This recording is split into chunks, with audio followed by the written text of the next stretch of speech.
From the time that they pronounced me dead was a good 45 minutes. They cut my clothes and then they paddled my heart, 'cause my heart had stopped. And I could see people screaming and crying, but I didn't realise that was actually my physical body because I was somewhere else.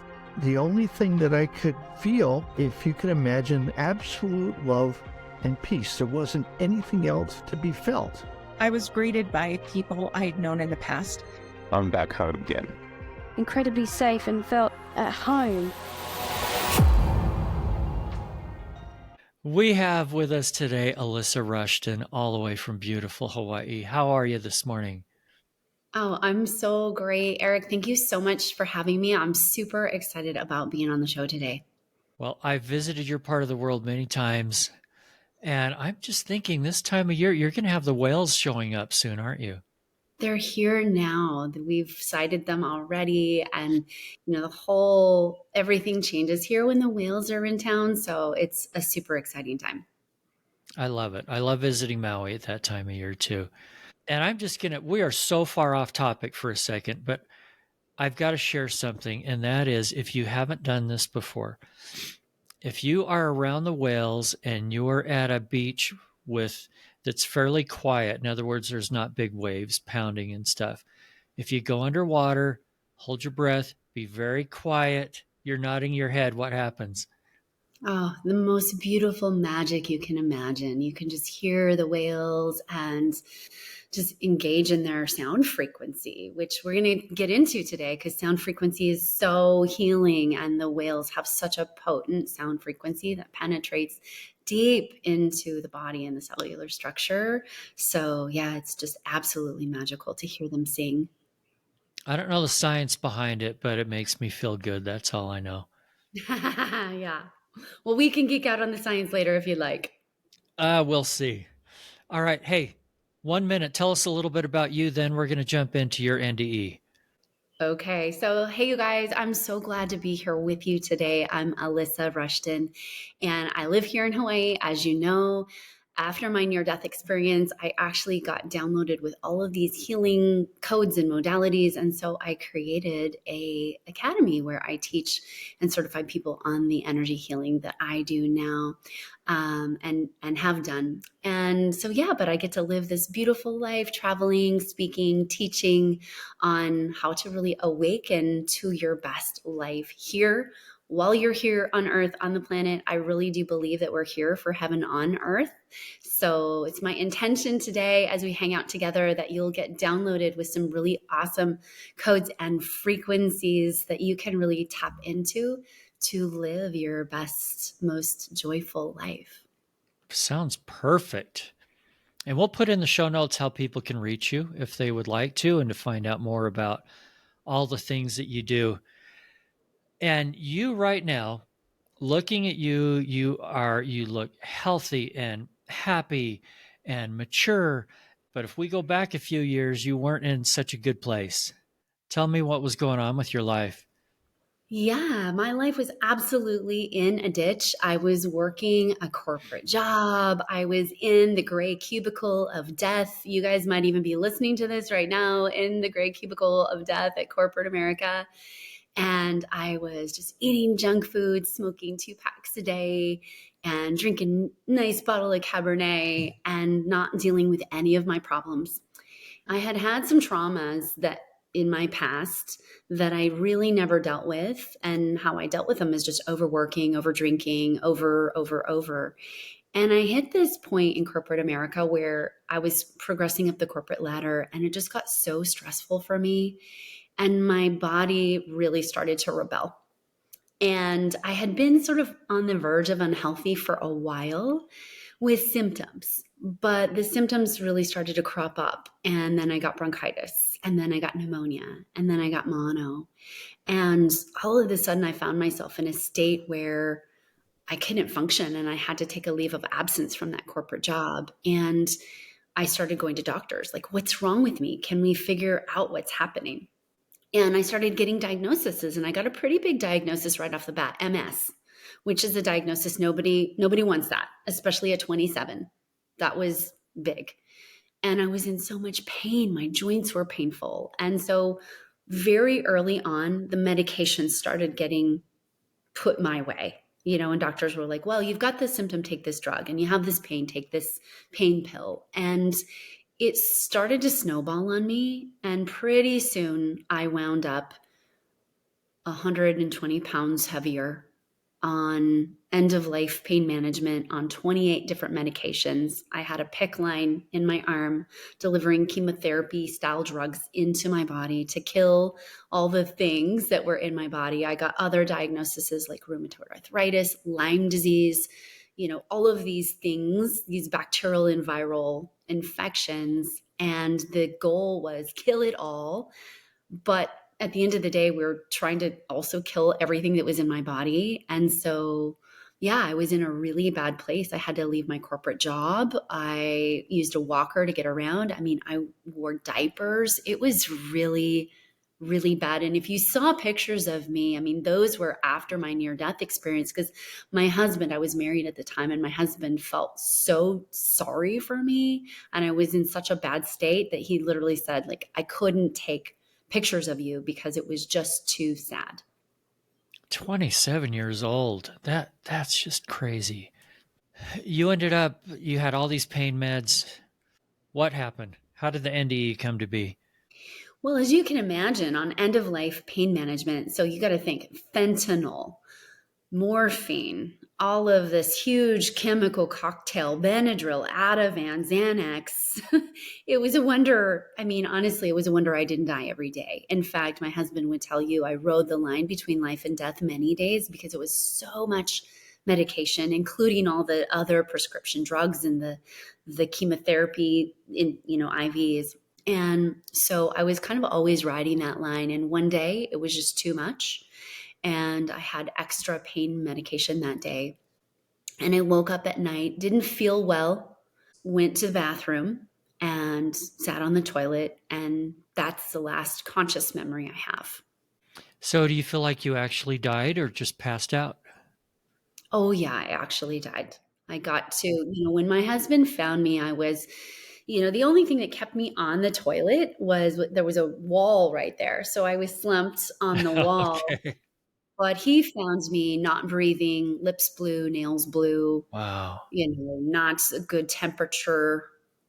And so that's how he found me. But honestly, on the other side, I was having the time of my life. I mean, it was such an incredible event on the other side. So, it was this dichotomy of these two things happening all at once. That was just truly an interesting situation.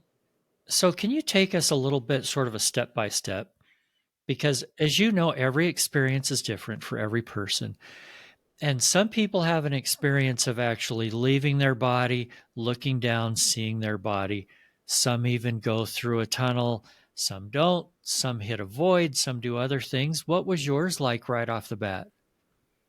Well, I love that you said every experience is different. And that's something I actually learned on the other side, is that our experience when we transition of taking our consciousness out of our physical vehicle, right? Because we're consciousness in the body and we're taking our consciousness out. It's like when you get out of your Ford, you go with it. And so every experience is designed to be helpful and supportive for people and gentle, as gentle as it can be. And so I didn't have the floating up out of my body. And I think it was because I was on so many drugs, that it took a while for my consciousness to escape the level of drugs that was in my physical body. And so by the time I came to the awareness of, I am not in my body anymore, I was significantly out of this realm, the Earth 3D realm. I was definitely not in that realm anymore. I was coming up into what I call God consciousness or divine consciousness. I was coming into that place of all that is, and I was one with everything, and everything was one with me. It felt like I was everything everywhere all at once. That is so hard to understand. And I've heard this many times before. Is there any way that you can help us relate to that? What does it mean to be all part of one? Yeah, it's an interesting concept to get the mind to understand, because we view things in such separation here. Like I see you and we see that as like, oh, you're in Utah and I'm in Hawaii. But on the other side, the best way I can describe it is if you were to imagine this crystal, okay? And each facet of the crystal is having a different experience, and that when you pull your consciousness up out of the body, you realize that you are the crystal. You realize you're just a facet of the diamond. You're a facet of that crystal. But here in physical body, we think, oh, I'm just this one side. I'm just this one little side right here. I'm not connected to all the other parts of it. But when our consciousness leaves the body, we're understanding that, oh, I am the light that's informing the trees and the bees and the butterflies and the sand and the plastic and the buildings and the people and the sea creatures. Like literally on the other side, how I felt it was I was the consciousness, the light and sound frequency that was going out and creating everything. And how I felt it is everything was looping back into that larger consciousness. So if you can picture the sun, how the sun works and its different light rays, that's how I felt. I felt like this very stretchy, electrical, magnetic. I always say it's the most physical thing I've ever done without a body. You know, it was just it felt very physical and directional, and it could expand in all these different ways. And I saw all these different little individuated experiences, and I could move into each of the experience and feed that back into the consciousness. So to give you an example, up there, I could be seeing and feeling out of Eric Bennett's eyes, whilst seeing and feeling out of the bird's eyes, and seeing and feeling out of the trees and the rocks and other planets. So it was very big, very expanded, multidimensional, and it was a feedback loop.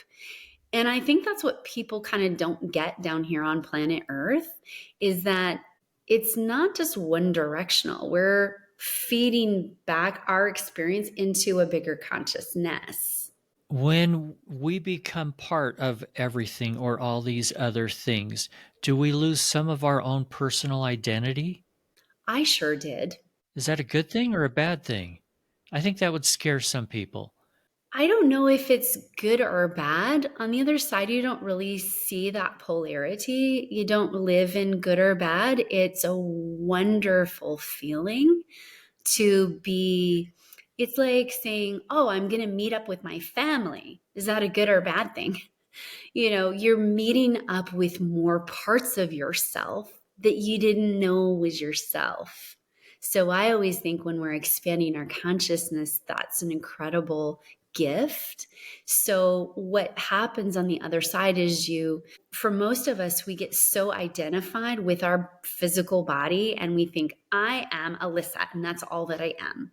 And in truth, it couldn't be farther from the truth. But the only reason why we even think that is because we have a set of bad programming when we come into the planet.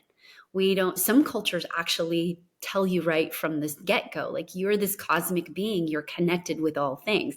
It's just in most westernized civilizations, we don't do that for people when they're born. So we become really disconnected with the truth of us. I always think it's positive for you to be reconnected with more of the truth of you, to understand that we are more expansive than just this physical body. It's not just one experience that we're having at any given moment. That really makes a lot of sense.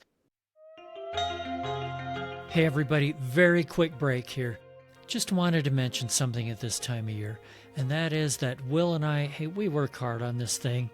We appreciate all the good feedback that you send us, and we'd appreciate something else this time of year, and that is we do accept donations to help us pull off this show. It helps to pay for the hosting and other services like that we need to take care of. So if you're interested in making a donation, and no guilt or anything if you're not, but if you are, please go to roundtripdeath.com. Up in the top right, there's a little donate button. You can click on that, make a donation over Venmo or the Cash App, and we would appreciate it so very much. All right, now back to Alysa. Okay, I apologize for getting us sidetracked. My fault. Let's get back on track. And let's go through what happened next. What did you see? Where were you? Well, what I feel, I can't give you a geographical location, Sure. but what I feel like, I was up in God consciousness, divine consciousness. And as I mentioned, I was feeling, seeing, sensing the connection with everything, the galaxies, the stars, the other planets, other races, other beings, everything on planet Earth, and everything in between, every grain of sand, every, like I said, here, especially every bit of plastic and man-made thing. I was connected to all of it, and all of it was feeding back. And at the same time, I could go and stretch my consciousness into things that were more interesting to me. Like I could explore certain experiences even more deeply if I wanted to. And I could do that in multiplicity. So we're used to, oh, I can just see out my front eyes and that's how I see. But on the other side, you don't have a body. So you're just pure energy, you're pure light and pure sound. And so light and sound can stretch in every direction all at once. There is no bounds to which that can be. So I got to see and understand certain things. I got to see and understand how and what our earth is formed and created. I get to see and understand how sound and light work together to inform our physical bodies. I got to see and understand how we can actually work with sound and light to heal our physical bodies, because there's, a lot we can do. And that's one of the reasons why when I came back, I was this wrecked body, and I came back and was able to actually heal and become very different in my physical body. Even I look very different, and I've not had plastic surgery of any kind. People ask me, oh, have you had tummy tucks? Have you had skin, this kind of thing? And I just haven't had that. But I believe that it's because of some of the technology that I used from the other side, which what's really cool is that we're now finally starting to understand as humans, because the other truth is, what I saw on the other side is that we are, how do I say this? We're maybe in third grade in the scheme of things, in terms of planetary evolution. And so we're still working on a lot of third grade issues here versus maybe some of the more advanced planes and planets. Yeah, we have a long ways to go. Your explanation is so different than some people who feel like, I went to heaven, I saw God, or I saw ancestors. Explain more if you learned about any of that kind of stuff.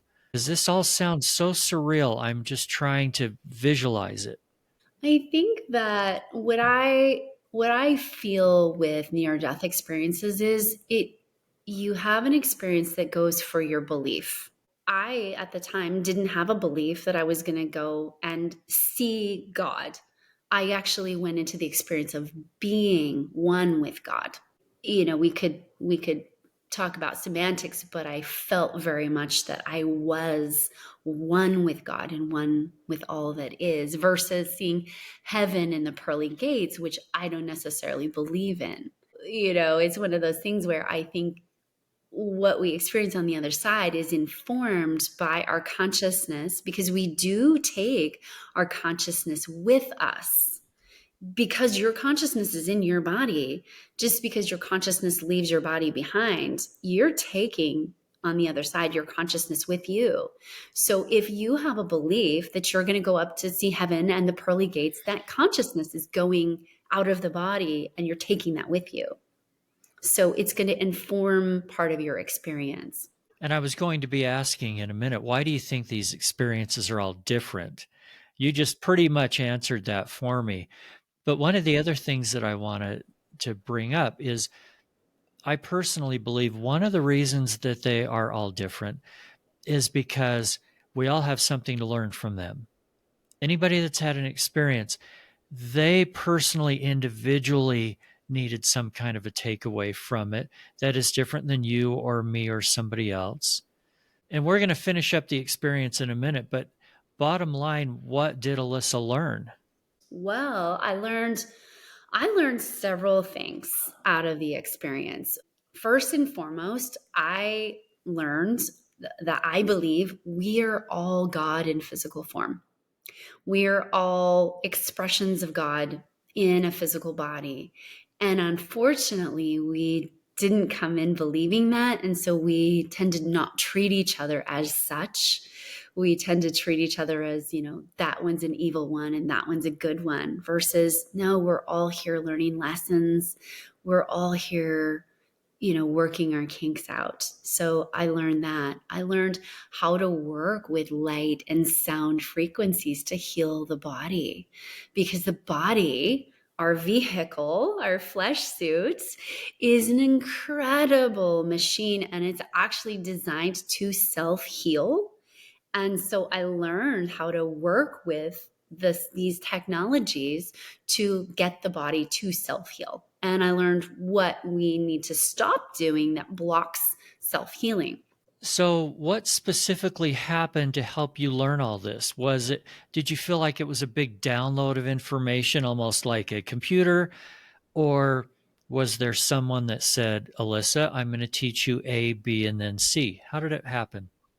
Oh, I love this question so much. I've never been asked that. So it was a download that happened all at once. And the best way I can say it to you is, imagine that all your life you've lived inside of a cave. And that's what you thought was. And then you walk outside and you see that there's blue sky and trees and mountains. How did you know? How did you learn that? Who taught you that? No one needed to. You just got it in an instant. You observed it. It all came in. You just get it in an instant. So on the other side, there's no such thing as time. It's all happening now. So it all just downloads now. And that for me was really interesting, coming back into the body and trying to hold all of that knowledge and the math and things I had no worldly understanding of, how to even relate it in my brain. There was no neural connections for some of the things that I got the download of on the other side. And that was the part for me that took some time to integrate, because when you don't have neural connections created, even if you get a download, you need some time to learn how to process that. So on the other side, it was instantaneous learning, instantaneous understanding of like, oh, I understand the sky is blue. Except it was like, oh, I understand how light and sound work. Oh, I understand how everything is infused from this light and sound and then created. I understand how consciousness wants to expand its consciousness, and we're here to expand consciousness. I've had some people tell me about that download, very similar to what you've explained. And some of the things that came were like quantum physics, math, like you mentioned, some even, hey, I understand how the world was created, but they don't always remember all of it when they get back. They say, I know I learned all that. It was downloaded. I can't access all that right now. Have you had that experience too? Absolutely. That's what I'm talking about. Like, the neural connections are not there. Like, on the other side, I understood quantum physics. I understood advanced math. And here, because I have no framework for it, I dropped out of high school when I was 15. I did not take advanced math, so I have no framework for the knowledge that was there. So I can understand it and conceptualize it. But if you were to ask me, like, write it out, I could not. But I get the impression that if you were to go study that, it would come to you probably a lot quicker than it would the rest of us. True enough. And that's what I did when I came back. Because I got such a strong download about sound and light, once I was able to read again, because I lost the ability to read for a while after I came back, couldn't make sense of words. I actually had to teach myself to read again. I learned about cymatics, the science of how sound creates matter. So I learned about the cymatics, and I learned about light technology and how light works. And I studied quantum physics, and I learned how we're in dual positions at all times. So yes, you're right. I had some advanced learning, rapid learning, and it was a very interesting journey after coming back into the body to take all of that huge download and actually do something with it. It took some time. Let's talk about what else happened during the NDE itself, and then how did you come back? Well, at one point, as I was exploring the cosmos and the light and the sound and how all things are formed, I saw this beautiful object, and it was Earth. And I got real curious about that. And I went kind of down. And all of a sudden, you have to remember, I was all that was, I was all that is. And then I find myself back on planet Earth. And I thought about this ex-boyfriend, and instantaneously I popped over to this ex-boyfriend, and I could see him, and he was out in front of his house, and I could see what he was doing. And I went over to talk to him, and I found that I could not. And at the time, I did not know that I was dead on the toilet. I just wondered, well, this is weird. I wonder how come I can't talk to him. And I also noticed that everything had this olive green, kind of army green color to it. It's olive drabness, but it was very much earth. And I didn't find out what this place was until years later. I read a book by Savannah Arienta. And as I'm reading this book, I have this realization of like, oh my gosh, what she's describing. She described word for word the place I was in. And it's the astral realm. And it's where souls can tend to go if they've had a significant shock death, or they weren't prepared for the death. And it's called the astral realm. And it's a very real place where your identity, consciousness goes for healing. And Catholics might call it purgatory. Other religions call it the astral realm, but it is a place where the soul goes for healing and just like a respite before getting back into the karmic wheel of life or going on to their next destination. I'm curious about the whole drab green color thing, because it almost sounds like you were here, but that was something between you and here. Seeing the ex-boyfriend, there was this sheet of this interesting color that sounds drab versus beautiful and vibrant and stuff. And maybe that was keeping you separate. You're nodding your head. What does that mean? 1,000%. You're Okay. exactly correct. So how things, I believe, work is we have different densities or dimensions. And so if we think about, well, we're here in the 3D physical dimension. Okay. And so in the 3D physical dimension, most of us do not see outside of our dimension. So most of us, unless you're clairvoyant or a medium, you don't see outside your dimension, but there's other dimensions, the fourth dimension, which is the astral realm, where you're still on earth, but there's a layer of dimension that you're in. And it's that there's a color to it, right? And it's different and it kind of separates you, but it's our consciousness that allows us or doesn't allow us to see into those dimensions. From a higher dimension, it's easy to see down into dimensions, but from a low dimension, it's hard to see up. And if I can give you an example of this that everybody will understand instantly, if I have a piece of paper lying on a table, and an ant is walking along and sits on the paper. Okay, that ant has a very limited viewpoint. Okay, they're in a lower dimension. And if I take all of a sudden that paper away and the ant's now on the table, and I put the paper maybe back on that shelf over there, the ant's going to be like, whoa, it disappeared, right? It went someplace, but really it's just in a higher dimension that the ant cannot perceive. So, but me, the person who placed the paper on the shelf, I can see the paper, I can see the shelf, I can see the ant. And you were able to talk to the ex-boyfriend or see him. He couldn't see you. He couldn't see me, he couldn't talk to me. Because it's hard to dimension up.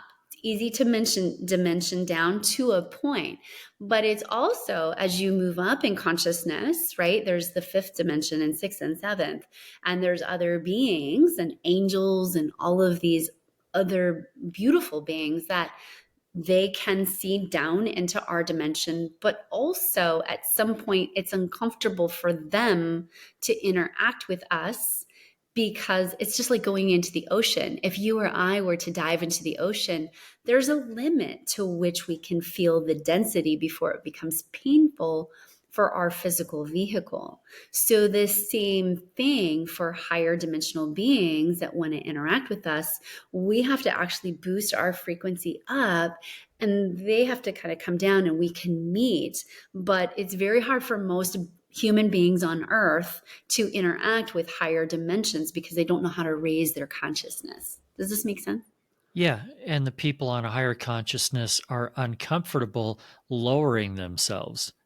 Yeah, at some point Yeah. it's painful. Okay. What happened next? So I'm in this astral realm, and all of a sudden, this group consciousness comes to me and says, no, they weren't beings. I didn't see anybody, but like this group, I could feel this group of consciousness come to me and say, hey, you're welcome to stay here. You can stay here as long as you'd like, but you will not be able to go back into the Alysa body. However, if you come back, you have to come back right now, and it'll be some of the hardest work you've ever done, but it will be worth it. And in an instant, I thought, yes, I want to go back. And things happened very fast on the other side. And as soon as I thought, yes, I want to go back, it was like, Eric, someone dropped me off a 1,000-story building and just slammed me into concrete.